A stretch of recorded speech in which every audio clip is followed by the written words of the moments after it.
Hello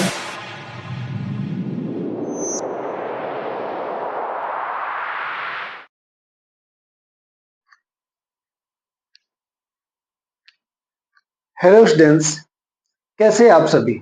I hope कि आप सभी बहुत अच्छे होंगे।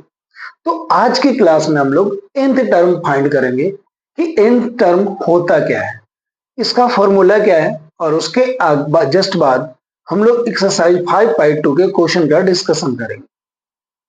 ध्यान से आप समझना, nth term of AP, nth term of AP क्या होता है। यहाँ पे एक बात समझना, एपी का जो फर्स्ट टर्म होता है अपना, वो क्या होता है, ए होता है। ऐसे ही अगर सेकेंड टर्म की बात करोगे तो क्या होता है, ए प्लस डी। थर्ड टर्म की बात करोगे तो क्या होगा, ए प्लस 2डी। अगर मैं फोर्थ टर्म की बात करूं तो क्या होगा, ए प्लस 3डी। अब यहाँ पे एक चीज देखना कि जो डी आ रहा है यानी फर्स्ट टर्म में, तो डी उससे कम आ रहा है, मतलब फर्स्ट टर्म है ए तो डी क्या हो गया, 0। यहाँ पे डी है ही नहीं। सेकेंड टर्म, तो यहाँ पे क्या हो गया, ए प्लस डी। अब डी, यहां पे जो डी है वो टर्म कितने हैं, सेकेंड, डी एक कम है। अगर मैं इसको चाहूं तो ऐसे लिख सकता हूं, ए प्लस 1 - 1 इंटू डी, क्योंकि ये 0 हो जाएगा। इसको मैं ऐसे लिख सकता हूं, ए प्लस 2 - 1 इंटू डी, ए प्लस 3 - 1 इंटू डी, ए प्लस 4 - 1 इंटू डी। आप देख सकते हो यहां पे क्या हो रहा है, यानी कि जो डी हो रहा है, जो टर्म है उसमें से 1 माइनस हो रहा है और डी के मल्टीप्लाई में हो रहा है। सेम इसी तरह से अगर आपसे ये पूछा जाए कि ए एन टर्म फाइंड करो तो क्या हो जाएगा, ए प्लस n-1 इंटू डी। तो ये nth टर्म फाइंड करने का फॉर्मूला हो गया आपसे, ए plus n-1 into D.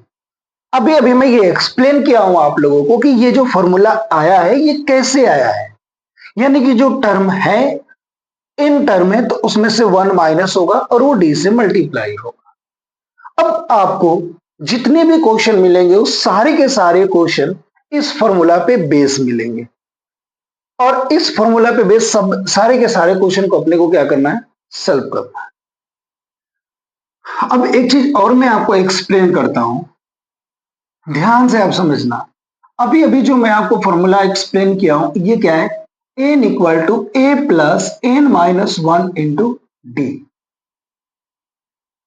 Question में होता क्या है, मैथ के क्वेश्चन में क्या किया जाता है, जैसे इस फॉर्मूले की बात करें तो इसमें वैल्यूज किस किस की फाइंड करनी हो सकती है, n, a, n, d। अब यहां पे चार टर्म है, n, a, n, d।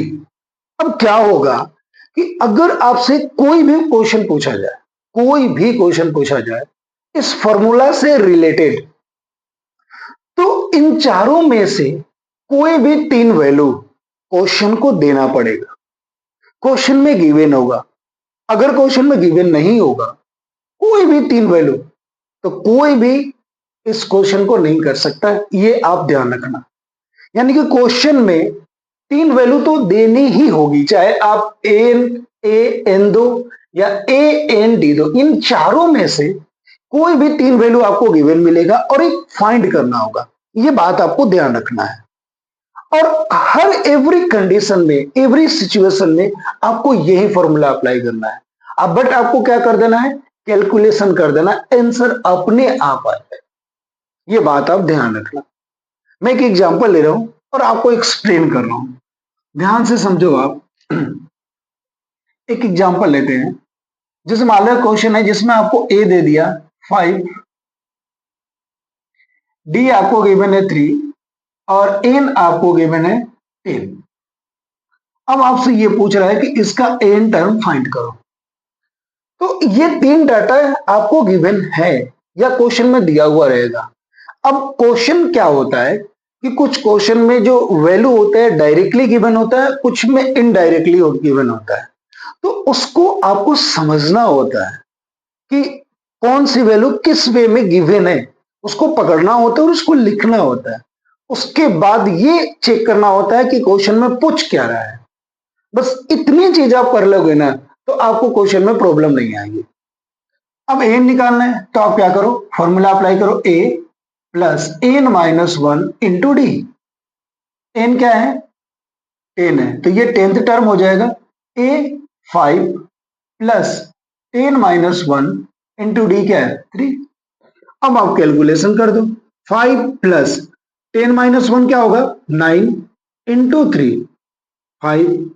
अब देखो पहले इसमें मल्टीप्लाई है और प्लस है, तो पहले अपन क्या करेंगे, पहले प्लस करेंगे, तो 9 त्रिज्या आपका क्या हो गया 27 और प्लस 5 32। तो ये जो 32 आपका आ गया, ये क्या आ गया आंसर आ गया।